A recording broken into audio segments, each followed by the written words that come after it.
Break के बाद एक बार फिर से आप सभी का स्वागत है और बात दिल्ली की आबो हवा की कर लेते हैं। अभी ना दिवाली का सीजन है और साथ ही पंजाब हरियाणा में पराली जलाने का मौसम भी खत्म हो चुका है, लेकिन फिर भी राष्ट्रीय राजधानी दिल्ली में प्रदूषण का स्तर जो है वो लगातार बढ़ता जा रहा है। ग्रैब 4 लागू होने के बाद भी हवा खतरनाक स्तर पर पहुंच गई है। दम घोंटू दिल्ली में कहां से आई जहरीली हवा? ना पराली ना दिवाली, फिर क्यों गहराया प्रदूषण? दिल्ली एनसीआर की हवा में फिर घुला प्रदूषण का जहर। केंद्रीय प्रदूषण एवं नियंत्रण बोर्ड के आंकड़ों में दिल्ली में AQI 450 पार। दिल्ली में गंभीर हालत को देखते हुए ग्रैब 4 लागू। दिल्ली की दूषित हवा से राजधानी के लोग परेशान। स्कूलों में हाइब्रिड मोड पढ़ाई। स्कूलों में फिजिकल उपस्थिति की बाध्यता खत्म कर ऑनलाइन विकल्प भी दिया गया। राष्ट्रीय राजधानी दिल्ली में एक बार फिर से प्रदूषण अपने खतरनाक स्तर पर पहुंच चुका है। दिल्ली में बुधवार सुबह AQI 450 तक पहुंच गया। दिल्ली में प्रदूषण के बढ़ते स्तर को देखते हुए ग्रैब 4 लागू है, लेकिन इसके बावजूद हवा खतरनाक स्तर पर पहुंच गई है।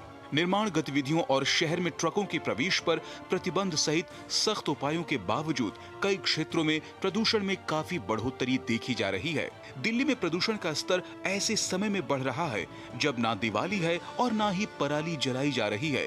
दिल्ली के 37 इलाकों में पॉल्यूशन पॉइंट बने हैं, जहां पॉल्यूशन के स्तर को मापा जाता है। आज यानी 18 दिसंबर को इन 37 पॉल्यूशन पॉइंट में से ज्यादातर पॉइंट पर AQI 400 के पार दर्ज हुआ है।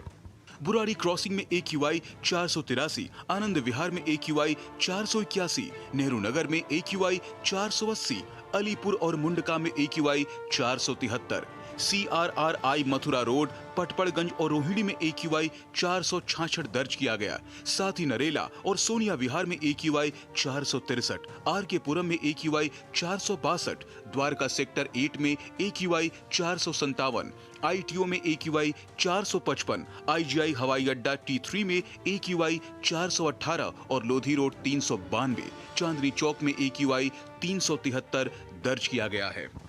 बढ़ते प्रदूषण से दिल्ली के लोग काफी परेशान हैं, खासकर बुजुर्गों और बच्चों को काफी दिक्कतों का सामना करना पड़ रहा है।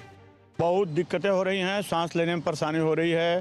सांस फूल जा रही है, सुबह अभी भी ये चलने में सांस फूल रही। पोल्यूशन को लेके तो काफ़ी दिक्कतें हो रही हैं दिल्ली में और ये काफ़ी टाइम से चल रहा है। आजकल स्थिति इतनी गंभीर हो गई है कि हम मॉर्निंग वॉक पे नहीं जा सकते। बच्चों को, एल्डर पीपल को प्रॉब्लम हो चुकी है, बहुत ज़्यादा हो रही है। बच्चों के ऑनलाइन क्लासेस चलने की वजह से पेरेंट्स भी दिक्कत में है। एयर पोल्यूशन तो बहुत ज़्यादा बढ़ रहा है। दिल्ली में रहने लायक रही ही नहीं है अब दिल्ली इस समय। तो दिल्ली का एयर पोल्यूशन 400 से पार होता जा रहा है और समझ ही नहीं आ रहा है कि क्या करें, क्योंकि दिल्ली में मतलब सांस लेना भी मुश्किल हो गया है इस समय। आँख में जलन थोड़ा हो रहा है और नाक में सांस लेने के लिए भी थोड़ा प्रॉब्लम हो रहा है। दिल्ली में हवा बिल्कुल शांत हो गई है, जिससे प्रदूषण तेजी से बढ़ा है। इसके अलावा दिल्ली में कोहरे का कहर भी शुरू होने वाला है। इसके साथ ही तापमान में भी गिरावट दर्ज हो रही है। देश की राजधानी दिल्ली में एक बार फिर वायु प्रदूषण गंभीर स्थिति में पहुंच गया है। दिल्ली के कई इलाकों में AQI 400 के पार देखने को मिला। इसके साथ ही देश की राजधानी दिल्ली में ग्रैब 4 भी लागू कर दिया गया है। कैमरामैन राहुल कुहार के साथ गिरीश निशाना, DD न्यूज, दिल्ली।